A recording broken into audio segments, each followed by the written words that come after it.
Bonjour mesdames, messieurs, bonjour Soplane. C'est encore un énorme plaisir pour nous d'être là ce matin pour cette revue de presse. D'accord. On démarre tout de suite avec le quotidien, le messager. Nous allons démarrer avec le quotidien Le Messager, mais seulement des problèmes qui persistent dans le cadre de la gestion même du droit d'auteur. Le nouveau ministre donc en charge de la culture, le professeur Mwele Kombi, a donc véritablement du poing sur la planche avec ces problèmes rencontrés ces derniers temps. On parle donc de l'affectation du compte spécial qui avait été celui mis en place sous Ahmed Toutoumona, un compte qui a véritablement des problèmes. C'est dans le pied de une du journal Le Messager ce matin, le professeur Mwele Kombi qui propose donc également la mise en place de ce compte-là qui doit subir un audit avec en référence même le ministre camerounais en charge donc des finances. Il a fait appel à Alamine Ousmane mais pour auditer ces comptes donc qui étaient mis en place et gérés bien sûr, même si de manière singulière, on n'a pas fondamentalement les faits qui indiquent que madame la ministre sortant des arts et de la culture avait géré une partie de cet argent. On parle donc de ce véritable scandale financier dans le cadre de ce compte d'affectation spéciale au ministère des Arts et de la Culture. Un scandale financier qui a donc conduit le patron de lieu à pouvoir mettre sur pied cet audit qui permettra de voir un peu plus clair dans la gestion de ces finances-là. Même si on indique ce matin également dans le journal qu'il y a quand même des sommes importantes qui ont été débloquées avant même la gestion de ces fonds-là, acculés par des créances qui affluent au jour le jour, réclamant des dettes d'un montant de plus de 712 millions de francs CFA. Le nouveau ministre des Finances, le nouveau ministre des Arts et de la Culture qui a voulu mouvementer certaines opérations dans le fond du compte d'affectation spéciale découvre que celui-ci est au rouge sans laisser de traces de gestion visible. La somme d'1,96 milliard de francs CFA constituant les provisions de l'année 2015 utilisées dans des dépenses frivoles, complaisantes et même inopportunes. Plein feu donc sur ce que le ministre a appelé la gabégie alors que beaucoup attendaient de lui. On parle également ce matin dans le journal de quelques organisations qui sont allées là-bas pour demander un peu dans le cadre de la gestion ce qui pourrait être fait alors que de l'argent est sorti des comptes d'affectation spéciale, mais on n'a pas eu le véritable retombé. Par exemple, le Ngondo revendique une somme de pratiquement 10 millions de francs CFA qui n'a pas toujours été reversée dans le cadre de l'accompagnement de cette structure, mais pourtant l'argent est sorti du ministère des Arts et de la Culture. Quelques chaînes de télévision sont également citées ce matin dans les colonnes du journal. On parle aussi de l'artiste qui a réalisé les fresques sur le monument du cinquantenaire de la réunification de Boya, qui réclame une somme de près de 65 millions de francs CFA des œuvres artistiques impayées face à des dettes qui affluent de façon vertigineuse et exponentielle, soit 712 millions de francs CFA qui sont ainsi mis à l'actif sous les Honorio qui signe donc cet article ce matin, nous dit davantage que le compte d'affectation spéciale, lui, et qui n'a pas encore été, on n'a pas achevé l'année 2015, que ce compte, lui, a déjà vu cette somme assez importante, de plus d'1,95 milliard de francs CFA, beaucoup d'argent cité ce matin dans les colonnes du journal. La grande une donc du journal Le Messager ce matin nous renvoie donc sur ces Camerounais-là, assez performants qui font la fierté de notre pays sur le plan international. Ils sont d'ailleurs cités ce matin, quelques Camerounais que l'on reconnaît, c'est la grande une du journal Le Messager, ce qui brille d'ailleurs à l'international. On a le cas du président par intérim de la Fédération internationale de Football Association, Issa Yatou. Ce matin, on évoque d'ailleurs la force et surtout les raisons évidentes pour lesquelles ce patron du sport africain pourra désormais apporter une touche particulière dans le cadre de la gestion même du football mondial ce matin. Issa Yatou sur le toit du monde du football, également maître Akeremouna, croisade contre la corruption, le fils du feu Dandemouna, ex-président de l'Assemblée nationale du Cameroun, a plusieurs corps dans son arc. En octobre 2014, à Berlin, Akeremouna est le président du conseil de la conférence internationale de lutte contre la corruption pour un mandat de 6 ans. Le vice-président sortant qu'il était succède ainsi au regretté honorable Akifé. D'autres personnalités également sont évoquées. Le cas par exemple du colonel Ahmad Kalkaba Malboum, dont on en parle encore ce matin au niveau du Conseil international du sport militaire. Lui qui est resté ferme dans le cadre de la gestion même des affaires militaires concernant le football en Afrique. Il a apporté sa pierre angulaire pour que ce football reste véritablement un enjeu particulier. On évoque également Célestin Monga, un banquier au niveau de l'ONUDI. Autant de faits qui sont concoctés dans les colonnes du journal. Autre information qu'on pourra également retrouver dans les colonnes du journal ce matin, c'est donc le ciment d'Afrique. Le Premier ministre et chef du gouvernement de la République du Cameroun était hier à Douala, dans la capitale économique, où d'ailleurs il a procédé donc au lancement, donc à l'inauguration officielle de l'usine CIMAF à Douala, qui va donc produire pratiquement 5 millions de tonnes, 500 000 tonnes par an, voire on pourra atteindre des proportions assez importantes pour justifier efficacement, même si les 1 million de tonnes pourraient atteindre, si l'élargissement, même dans le cadre de la mise en place de cette usine, pourrait permettre de résoudre véritablement le problème qui se pose sur le marché local camerounais. Nous passons donc au journal La Nouvelle Expression ce matin, qui choisit quand même de nous parler de la fin tragique en parlant de Fongo Tongo, un homme qui se brûle. C'est donc juste l'oreille de une du journal. Un homme se brûle et brûle également son épouse. L'affaire se déroule au quartier Zemba à Fongo Tongo, dans le département de la Maine-Noire. Le jeune là-bas qui avait décidé donc d'en finir avec son épouse et vu les différents problèmes qui avaient trait à son infidélité, choisit de réveiller son épouse. Le mari jaloux, lui, qui se nomme ce matin dans les colonnes du journal, on nous parle d'un certain Ferdinand et Marie Quinfax. C'était donc le samedi 24 octobre dernier. Il fait donc savoir à son épouse qu'elle va mourir avec lui si elle n'avouait pas ses relations extra-conjugales. Mais au départ, il avait choisi de changer pratiquement toutes les serrures de la maison. Alors, réveillant son épouse dans la nuit, en lui demandant de lui faire part également de toutes ses infidélités, son épouse est restée ferme sur sa question. Elle n'a jamais eu des infidélités face à son mari. Alors, décidant donc ainsi, il a choisi de prendre du carburant qu'il avait mis quelque part dans le coin de la maison et incendier totalement toute leur chambre. Donc, les faits sont là. Quelques jours après qu'ils aient été transportés dans un hôpital de la place qui prouvera bien sûr la mort. Mais son épouse dans un état grièvement atteint. Donc, elle va quand même survivre et les faits sont montés et concoctés ce matin dans les colonnes du journal. On parle également du renforcement du secteur public, secteur privé dans le cadre des performances et surtout véritablement ancré dans le plan d'urgence. Le ministre des Développement urbain de l'Habitat était donc dans l'entreprise Biopharma, c'était le samedi dernier à Douala pour vérifier et surtout voir le bon fonctionnement même de cette usine. Il a eu l'occasion de voir la fabrication des emballages, que la visite commence et surtout ce qui est fait dans cette usine. C'est d'ailleurs une grosse surprise pour certains qui découvrent que les emballages des produits bien contenus sur le marché camerounais sont fabriqués sur place. Les boîtes de biberons pour nourrissons sont notamment une autre fascination. Pourtant, c'est bel et bien un produit de l'entreprise Biopharma que l'on découvrait là à l'occasion donc de cette visite. Maintenant, sur le plan de la remise en place, nous raconte Lucienne Ouassi, qui était sur le terrain, reporter du journal La Nouvelle Expression, que l'entreprise emploie pratiquement 800 personnes spécialisées dans la fabrication des produits cosmétiques. On va également toucher un mot sur la gestion de l'ENAM, avec la parole ce matin à Alain Blaise Batonguel, le secrétaire exécutif du groupement interpartenarial du Cameroun, qui dit d'ailleurs qu'il faut abondamment encourager les initiatives prises par l'ENAM qui s'engagent vers la modernité pour le développement même de ces différentes infrastructures. Autre élément à prendre avant de sortir de ce journal, un fait et geste d'un gouverneur à la retraite, donc suite au remaniement gouvernemental survenu le 2 octobre 2015 dernier. Le gouverneur sortant de la région du Sud, Jules Marcelin Diaga, mis donc à la retraite par le chef de l'État, lui qui a donc qui n'a pas présidé, il a boycotté une réunion régionale sur l'incivisme qu'il présidait déjà à Tribi dans l'océan. La nouvelle de sa mise à la retraite l'a certainement traumatisé au point qu'il a oublié son devoir régalien de représentant personnel du chef de l'État dans cette partie du pays. Il a donc quitté prématurément la salle de la réunion en arguant qu'il n'est plus gouverneur et que sa place n'était plus sur ce site-là. Il également dans les colonnes du journal La Nouvelle Expression.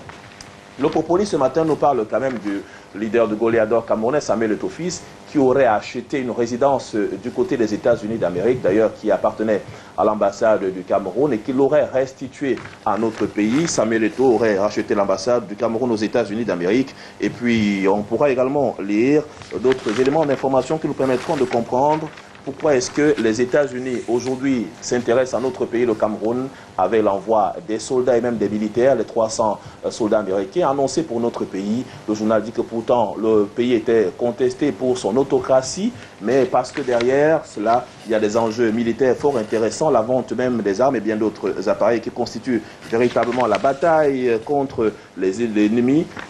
Donc c'est véritablement la raison pour laquelle le journal pense que les États-Unis sollicitent dans notre pays, le Cameroun, au vu des enjeux financiers énormes à déployer dans le cadre bien sûr des différentes batailles le secteur public, le secteur privé également mis en place, mais beaucoup plus dans le privé, le financier d'Afrique. Le journal de Boniface Tuenkan nous dit ce matin quand même que la société Camrail, dans le cadre de son expansion et de sa modernisation, a mis sur pied un véritable investissement de 180 milliards de francs CFA. Ceci en 15 ans. Les 9 locomotives de Camrail réceptionnées par le chef de gouvernement, c'était le 19 octobre 2015 dernier, qui porte donc ces investissements à ce chiffre assez important, avec une contribution de 150 milliards au budget de l'État du Cameroun pour une hausse du transport des marchandises à 40% et des voyageurs de 15%. Le regard croisé donc du ministre des Transports, c'est donc évoqué dans ce journal. On va également parler des conseils qui sont donnés au niveau des pays africains pour l'émergence de différentes économies, ce qu'il faudra désormais faire pour ces pays en termes de participation, mais aussi de contribution pour les uns et les autres dans le cadre de l'exportation même de leurs différents produits, et que l'Afrique devait faire davantage. Les conseils de la Banque mondiale aux pays africains, l'institution financière internationale invitent les pays africains à profiter de la chute des prix des matières premières pour diversifier leurs économies qui sont encore dominées par des exportations des matières premières, ce qui crée des vulnérabilités importantes. On pourrait également lire dans les colonnes de ce journal: les professionnels explorent l'avenir du secteur bancaire dans notre pays. Le cas, par exemple, ce matin est pris avec Mathieu Mandin qui s'exprime sur la question et voir ce de quoi souffre le secteur bancaire dans notre pays et les véritables points d'ajustement qui pourraient permettre de comprendre davantage les clés qui administreront donc la mise en place d'un véritable secteur bancaire, à lire également dans les colonnes de ce journal ce matin. On va également dire un mot sur la gestion notamment de nos communes. Le cas, une interview donc accordée ce matin au ministre, le professeur Laurent Serge Etoundi Ngwa, le ministre des PME du Cameroun, qui dit clairement qu'il y aura plus fondamentalement de décaissement pour l'accompagnement même de ces PME-là s'il n'y a pas des visas qui feront donc l'accompagnement des magistrats municipaux. Il faut que ces magistrats municipaux participent donc dans le cadre de la mise en place, même l'accompagnement de ces différentes PME camerounaises. On va parler de Paul Crévision ce matin, qui s'arrête sur le renouvellement des organes de base du Rassemblement démocratique du peuple camerounais, en disant clairement qu'il y a un problème qui se pose dans la gestion même de ses finances. L'argent fait problème, cet argent qui met à mal les directives du président national du RDPC. Et véritablement, est-ce qu'on aura droit à une élection dans le fondement? Mais d'autre part, la grande une du journal s'arrête sur les différentes personnalités, notamment les pays qui accompagnent notre pays: le Cameroun, américain, turc, chinois, russe, israélien, coréen, français et l'incontournable Bororé. Pourquoi Paul Biya ne peut se passer des étrangers pour gouverner le Cameroun? Comprenons le laxisme du peuple camerounais et l'ouverture de Paul Biya vers l'extérieur. L'analyste donc d'un sociopolitiste ce matin dans les colonnes du journal. Également, on parle de l'association des parents d'élèves et des parents d'élèves ce matin dans les colonnes du journal, qui constitue même l'éditorial du directeur de publication, qui demande si l'État du Cameroun, notamment face aux APE, a démissionné de ses missions régaliennes. Rodi Tchokwara en parle ce matin dans son journal. Et puis donne la parole dans le cadre du renouvellement de ces organes de base du RDPC à quelques acteurs politiques. Le cas par exemple de l'honorable Dowo Collins ce matin, qui s'exprime sur les enjeux et sur la circulaire du chef de l'État, son excellence Paul Biya. On pourrait également voir le point donné par Hervé Emmanuel Kom, qui fait le point sur le déroulement du processus à Vouri 2, sans oublier Patience Félicité Boumbou, présidente de la commission électorale, section RDPC Vouri 1, et puis juste au bas de cette page du journal, donc la page 5 qui donne la parole au président de la section RDPC Vouri 2, qui s'exprime également sur les notes directives du secrétaire général du comité central du RDPC, sans oublier bien sûr les raisons et surtout ce qu'il faudra tenir dans le cadre de ces opérations électorales, et puis les opérations préélectorales en elles-mêmes, c'est qu'elles devaient constituer comme véritable mouvement étranger. Pour sa part, le sujet reste bien sûr de l'actualité. Lorsqu'on parle également de Rose-Croix, on parle du sang. Le journal Paul Crévision ce matin dans les kiosques parle de Toussaint, Serge Toussaint, qui est donc le leader, disons le responsable donc le Rosicrucien Serge Toussaint, face donc aux journalistes camerounais qui en parlent ce matin. Le sujet était évoqué en débat, c'était du côté de la capitale économique du Cameroun, Yaoundé. Relais d'Afrique, le journal de Emmanuel Toua est aussi dans les kiosques, mais Relais d'Afrique choisit de nous parler de Lazare Siméménié, l'ancien ministre de l'Agriculture et du Développement rural depuis quelque temps, interné donc du côté de l'hôpital de la CNPS à Yaoundé. Il a choisi un titre particulier quand même pour parler de l'affaire Cofines, la tragédie du lézard pris dans les taux de la poule.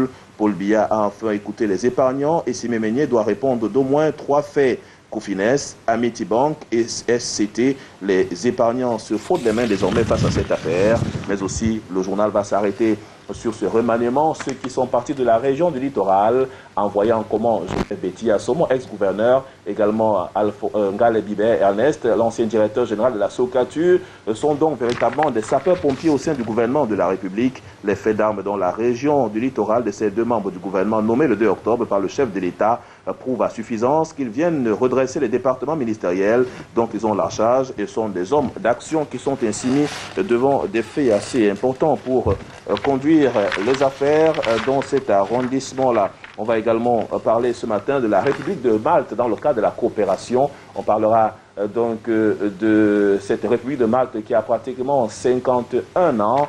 Donc événement célébré, l'événement a eu lieu dans les jardins du consulat. C'était le 21 septembre, il y a quelques temps déjà de cela.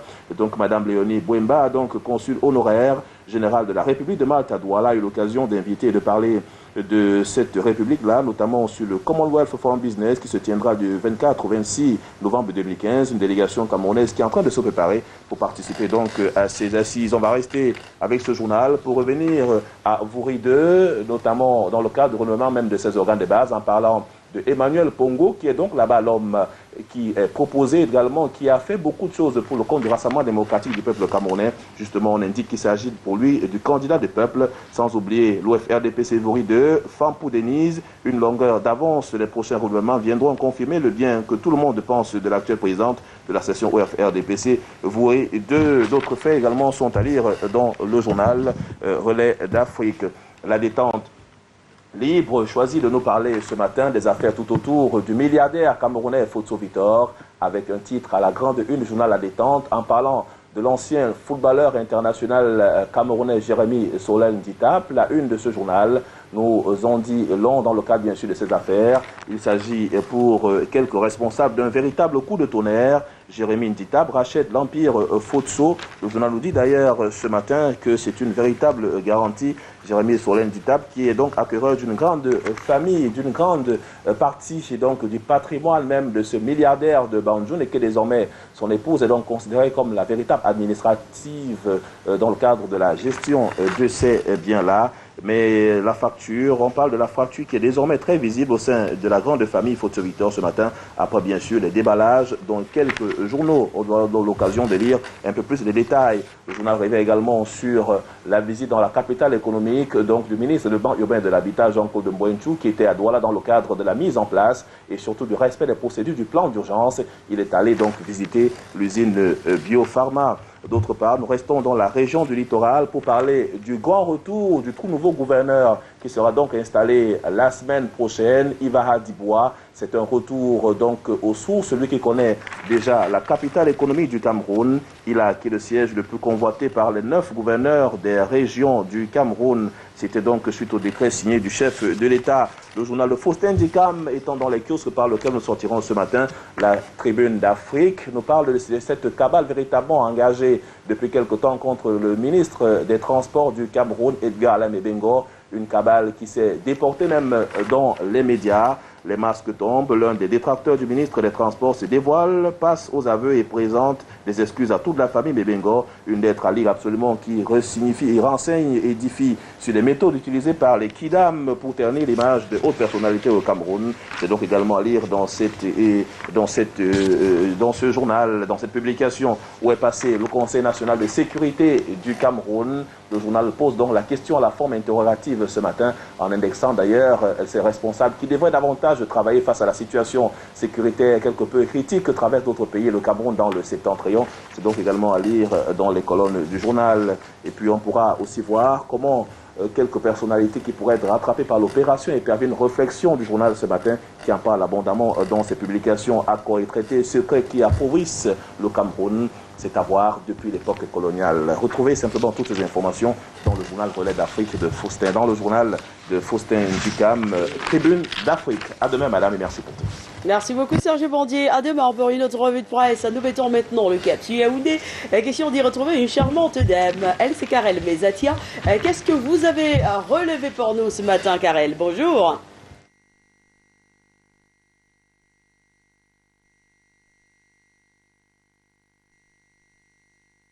Bonjour Serge Bondje, Madame, Messieurs, bonjour. Bienvenue à cette deuxième partie de la lecture des unes des journaux en direct de la capitale politique camerounaise Yaoundé. Plaisir renouvelé, comme d'habitude d'ailleurs, de vous retrouver ce matin pour cet exercice. Vous le savez, la revue, la lecture des unes des journées suivie au même moment sur Suite FM et Kiss FM. Production au déciment, le grand frémissement. On en parle ce matin avec Cameroun Tribune. Le quotidien bilingue national annonce une troisième cimenterie inaugurée hier par le Premier ministre chef du gouvernement Philippe Moyon, représentant personnel du chef de l'État. L'usine du groupe marocain Ciment de l'Afrique vient ainsi augmenter la production de ciment au Cameroun avec une capacité de 500 000 tonnes. Reste à combler la grosse attente des consommateurs qui souhaitent naturellement vivement une baisse des prix comme conséquence de cette multiplication des offres. Cameroun Tribune de ce matin annonce également 26 milliards pour 13 localités en ce qui concerne l'approvisionnement en eau potable. Une convention de financement a été signée hier à Yaoundé entre le ministre de l'économie, de la planification et l'aménagement du territoire et la Belfius Bank Bankings, Bagno Figil, Mbalmayo, Sa Dimako, Lomier et Makalingay sont entre autres concernés par le projet qui démarre en mars 2016. Mutation de ce matin s'intéresse à Camerco et évoque le plan de relance confié à Boeing Consulting, selon donc le quotidien de Xavier Messé de ce mercredi 28 octobre 2015.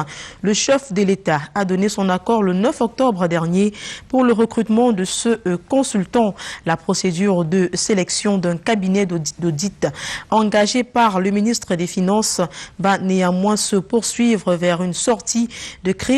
La compagnie aérienne nationale s'interroge donc le quotidien Mutation en kiosque ce matin. Attaque terroriste de la secte islamiste Boko Haram. On en reparle dans le quotidien Mutation ce matin. Le journal de Xavier Messé nous dit qu'à l'extrême nord, Boko Haram met le feu à un village. Une dizaine de concessions léchées donc par les flammes et des denrées alimentaires importé. Il s'agit précisément du village Yamgazawa qui a donc été incendié par Boko Haram. Les assaillants ont attaqué cette localité dans la nuit de dimanche à lundi dernier. Le cocorico des tropiques s'intéresse également à cette information relative donc aux attaques de la secte terroriste Boko Haram. Le cocorico des tropiques ce matin nous dit qu'après les bombes humaines, les djihadistes improvisent des engins explosifs, plusieurs bouteilles d'eau minérale donc contenant des substances explosives et qui aura été enterrées par des éléments de Boko Haram ont été découvertes et neutralisées par l'armée camerounaise dans la localité de Kerawa à l'extrême nord où ont été chassés donc le mouvement terroriste. L'armée camerounaise multiplie donc des stratégies sur le terrain là-bas au front pour neutraliser les attaques de la secte terroriste Boko Haram. Vous le savez, et dans quelques semaines, ce sera la fête de Noël, la fête de Nouvel An. En prélude donc à ces fêtes de fin d'année, le ministre du Commerce, Luc Magloire Mbarga Tangna, déclare la guerre aux fraudeurs. C'est la principale information à lire dans l'Équateur qui est en kiosque ce matin. Les opérateurs économiques sont mis en garde contre les pénuries artificielles et l'inflation. Repère en fait d'ailleurs son dossier ce matin. Les produits de grande consommation sont cités, notamment les produits brassicoles, les oléagineux, matériaux de construction et la volaille, notamment le poulet, dont la flambée des prix est redoutée à l'approche des fêtes des fins d'année. C'est le dossier du journal Repère qui est en kiosque ce matin. On reste en économie avec le quotidien de l'économie qui est également en kiosque ce matin. Bourse du prix, baisse du prix du carburant. Les syndicats font planer le spectre de février 2008. C'est la grande actualité à lire dans les colonnes du journal de Thierry Ekouti. De ce matin, les syndicats annoncent une grève dans le secteur des transports d'ici le 16 novembre si les prix à la pompe ne baissent pas. pas. Ceci exige dans une correspondance adressée au Premier ministre chef du gouvernement Philémon la baisse immédiate du prix du carburant à la pompe relativement à la chute du baril sur le marché, du cours du baril sur le marché international. Le journal de Thierry Ekouti nous dit également ce matin ce qui bloque l'entrée des petites et moyennes entreprises à la bourse en ce qui concerne donc les marchés publics. Les prestataires de services d'investissement et la Commission des marchés financiers déplore le non-respect des standards internationaux dans ce domaine. C'est donc une autre information à lire dans le quotidien de l'économie de Thierry Ekouti en kiosque ce matin. Vous le savez, il y a eu un réaménagement ministériel le 2 octobre dernier suite donc à la nomination de Jean-Ernest Ngalé-Bibéré au poste du ministre des enseignements secondaires. Lassana Maritime dit merci au chef de l'État à Paul Biya. C'est donc l'actualité, la grande actualité à lire dans l'Équateur en kiosque ce matin. Les populations donc de cette partie du pays expriment toute leur gratitude au chef de l'État Paul Biya pour cette confiance en l'endroit de leur fils. La dépêche de ce mardi est en kiosque pour la réussite du plan d'urgence. Voici donc les nouveaux commandos de Paul Biya suite naturellement au réaménagement ministériel du 2 octobre dernier.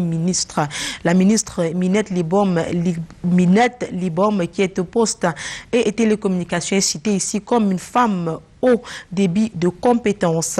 Joseph Betty Sommo, ministre délégué à la présidence chargé de la défense, est cité comme le soldat infatigable du chef de l'État Ngalé-Bibéré, l'homme d'action au Minesec, Dieudonné Samba, l'homme qui murmure à l'oreille du nom Ngui, Ernest Ngwamboubou, la pierre précieuse donc des mines politiques dans le quotidien. Le journal L'épervier de Sa Majesté Léopold Clovis Nudio qui est en kiosque ce matin.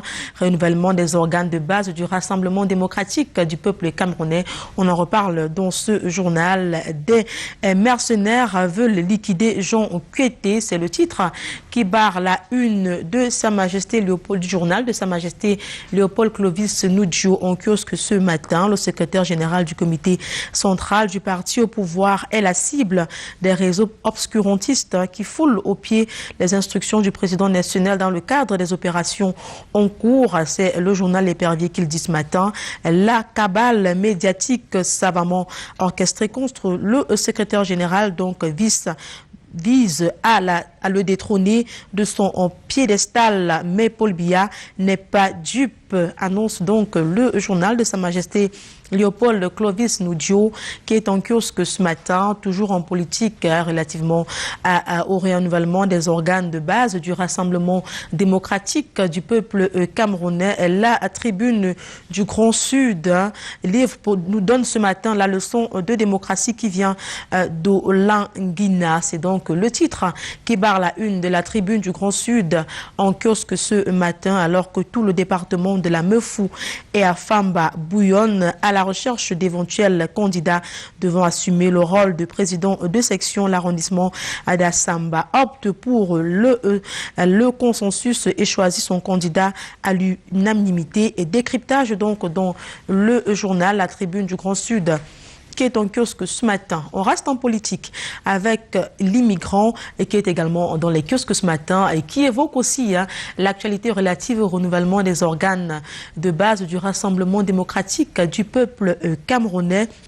Lui, Paul Motazé, maintient donc le cap, nous dit l'immigrant en kiosque ce matin au terme de la première réunion d'évaluation tenue dans la permanence du parti RDPC de Ndoko-Ovos à Ebolva dans la région du Sud. Le président de la commission départementale de coordination a réajusté les angles au regard des difficultés rencontrées par les responsables opérationnels. Lui, Paul Motazé, maintient donc le cap, nous dit dit l'immigrant qui est en kiosque ce matin. Le soir est également dans la politique ce matin et reste toujours avec le renouvellement des bureaux des organes de base du Rassemblement démocratique du peuple camerounais, ces éperviables du RDPC en course. C'est le titre du journal Le Soir de Armand Bianda qui est en kiosque ce matin. Il se recrute donc parmi les ministres, les ex-ministres, les directeurs généraux, les députés, les maires et les fonctionnaires. La liste n'est pas exhaustive, à en croire l'information contenue dans le journal Le Soir en kiosque ce matin. La liste complète de ces prévaricateurs est donc en lice en page 5 du journal Le Soir qui est en kiosque ce matin. Et la grande actualité de ce journal d'Armand Bianda, descente aux enfers, les malheurs de Robert Nkili. C'est le titre qui barre la une du journal d'Armand Bianda qui est en kiosque ce matin après avoir festoyé il y a quelques semaines suite à une information infirmée par le concerné selon un quotidien de la place sur une nomination comme ambassadeur du Cameroun en France. Son passeport qui lui aurait été retiré le 12 octobre dernier ne lui aurait pas encore été retrocédé. Les sources du journal Le Soir affirment qu'il lui est désormais interdit de sortir du territoire avant la fin de l'enquête en cours. Autant d'informations à lire dans le journal Le Soir qui est en kiosque ce matin. Union démocratique du Cameroun Info est également dans les kiosques ce matin. Info spéciale contenue donc dans ce journal. Lettre ouverte au président national du parti IRIC, maintenir la réputation et l'ascension d'une institution prestigieuse, admirée et respectée. Conférence de presse, lettre ouverte à nous qui quittons l'homme, nous qui mettons l'homme au centre de tout, vœux à la presse africain, camerounais, de la diaspora, éclairage donc des réalités des faits pour un dialogue concret et constructif. Ce sont les informations à lire dans Union démocratique du Cameroun qui est également dans les kiosques ce matin. The Horizon est également dans les kiosques ce matin. Principale information à lire dans ce journal. 2018 Presidential Proposal tablet at Social Democratic Front next to bar Fundi, the national chairman, from running. That's the main information to read in the Horizon of this morning. Other information, of course, are in the news. Le quotidien Émergence est dans les kiosques ce matin. Dénonciation, le Cameroun accusé devant le Congrès américain. C'est la grande actualité à lire dans le quotidien Émergence de Magnus Mbiaga qui est en kiosque ce matin. Une rencontre dans la discrétion totale a eu lieu au Congrès américain vendredi dernier dans l'après-midi, nous dit donc le journal de Magnus Mbiaga. Plusieurs questions ont été évoquées, dont des cas de violation des droits de l'homme et les 300 soldats américains attendus au Cameroun. L'annonce a été faite il y a de cela quelques temps par le président américain Barack Obama. On le sait déjà. Et puis, le consommateur est également dans les kiosques ce matin. Consommation, l'hygiène alimentaire au centre d'une formation tenue tout récemment ici même à Yaoundé avec un appui financier de Nestlé Cameroun. Cet atelier de renforcement des capacités en faveur des ménagères du Fundi a donc été organisé par le mouvement national des consommateurs tout récemment ici même à Yaoundé. Le consommateur qui est en kiosque ce matin revient donc plus amplement sur cette information dans sa parution de ce matin. Industrialisation, Séraphin Magloire Fouda déterminé à soutenir l'industrie locale. C'est une autre actualité à lire dans le consommateur qui est également dans les kiosques ce matin. Cette assurance est donc contenue dans les propos du secrétaire général de l'ASROC au cours d'une conférence de presse organisée ici à Yaoundé. C'était le 21 octobre dernier. C'est ici que nous mettons terme à cette deuxième partie de la lecture des unes des journaux en direct de la capitale politique camerounaise Yaoundé. Tout à l'heure, lorsqu'il sera 11h, on jouera un événement présenté par Rodrigue Tongue qui recevra un autre invité pour aborder les questions d'actualité comme c'est le cas d'ailleurs tous les jours. Sauf l'âne, je vous retourne l'antenne. Vous, téléspectateurs, on se retrouve demain avec le même exercice, avec le même plaisir également.